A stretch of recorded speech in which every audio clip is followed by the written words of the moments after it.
Nous allons commencer un nouveau chapitre avec l'activité 1 qui vous demande d'abord un petit peu de matériel.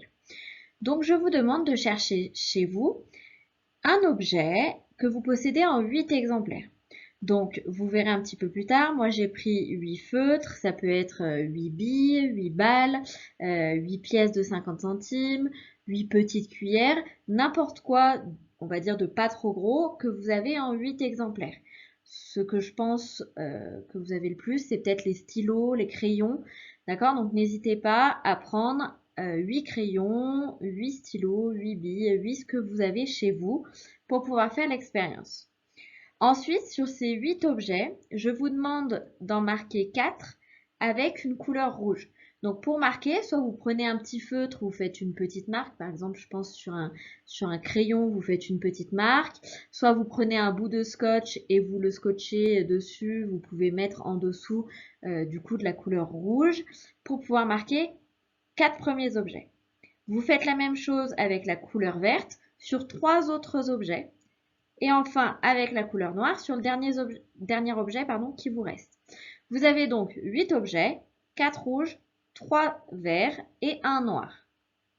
Tous ces objets-là, vous allez les mettre dans un sac, n'importe quel sac. Je privilégie un sac opaque parce que nous, on va vouloir tirer à l'intérieur du sac. Donc le but, ça va être de ne pas regarder ce qu'on tire. Donc un sac dans lequel on ne voit pas à travers. Moi, par exemple, j'ai pris un sac plastique de course. Vous pouvez prendre n'importe quel sac que vous avez chez vous, en tissu ou en plastique, peu importe. L'important dans cette activité-là est bien de prendre des objets identiques qui ont tous la même forme que vous ne pouvez pas différencier au toucher. Je vous demande ensuite, l'expérience c'est la suivante, de faire 20 fois l'expérience suivante, de tirer un objet dans le sac. Donc vous allez tirer un premier objet, regardez la couleur, la noter dans votre cahier, puis remettre l'objet dans le sac et recommencer. Et on recommence ça 20 fois. Donc à la fin, vous aurez normalement 20 marques sur votre cahier. Vous allez ensuite compter le nombre de fois où vous avez tiré un objet rouge, le nombre de fois où vous avez tiré un objet noir, le nombre de fois où vous avez tiré un objet vert. Donc, pour l'expérience de l'activité 1, vous avez besoin de 8 objets similaires, identiques au niveau de la forme. C'est-à-dire qu'au toucher, vous ne puissiez pas différencier si, voilà, quand j'en prends un, je ne peux pas savoir si c'est un crayon jaune, un crayon violet ou un crayon rose. Je vous ai ensuite demandé sur ces 8 crayons d'apposer une marque. Voilà, par exemple ici j'ai fait une marque rouge à l'aide d'une craie. J'ai fait sur cela une marque verte, hop, à l'aide d'un feutre. Et enfin, j'ai fait sur celui-ci une marque noire à l'aide d'un feutre également. Donc j'ai bien un objet noir, 3 objets verts et 4 objets rouges. Je prends ces 8 objets et je les mets dans un sac.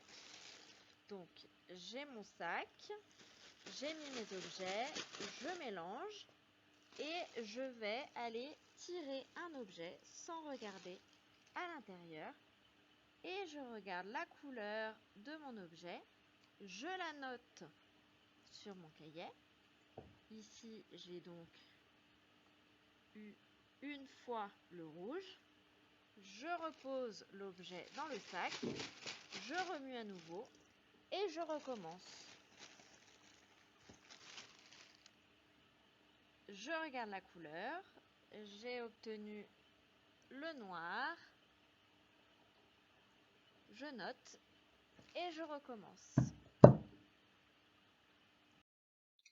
Une fois que vous avez fait vos 20 expériences, je vous pose les questions suivantes.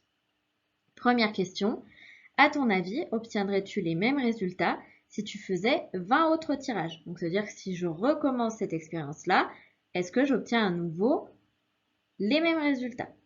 Deuxième question, quels sont les résultats de tirage possibles? Qu'est-ce que tu as eu comme couleur possible dans les tirages? Troisième question, peut-on prévoir à l'avance avec certitude quel résultat se produira? C'est-à-dire, je tire un stylo, pardon, je tire un objet de mon sac, Sans le regarder, je suis sûre qu'il est, par exemple, noir. Est-ce que je peux prévoir à l'avance qu'il est noir? Ensuite, je vous demande en quatrième question, quelle est la couleur qu'on a le plus de chances d'obtenir, s'il y en a une. Et en cinquième question, je vous dis que Elsa a tiré un objet rouge et elle le remet dans le sac. Est-ce qu'elle a raison de penser qu'elle a maintenant moins de chances de tirer un objet rouge? Une fois que vous avez pris le temps de faire l'expérience et de marquer les couleurs que vous avez obtenues, puis de répondre aux questions, je vous invite à regarder la correction. Donc, pour la première question, on vous demandait est-ce qu'on pourrait obtenir les mêmes résultats en faisant 20 autres tirages. Et la réponse est non, il y a très peu de chances d'obtenir 2 fois le même tirage. Alors, peut-être que certains ont répondu oui, dans ce cas-là, ce n'est pas faux, mais disons qu'il y a très peu de chances d'obtenir 2 fois le même tirage. Vous pouvez faire l'expérience vous-même, vous retirez à nouveau 20 fois votre objet, et vous verrez qu'il y a de grandes chances que vos 2 tirages soient différents. Ça, ce phénomène-là, c'est ce qu'on appelle le hasard. Et notre chapitre-là est là pour quantifier le hasard.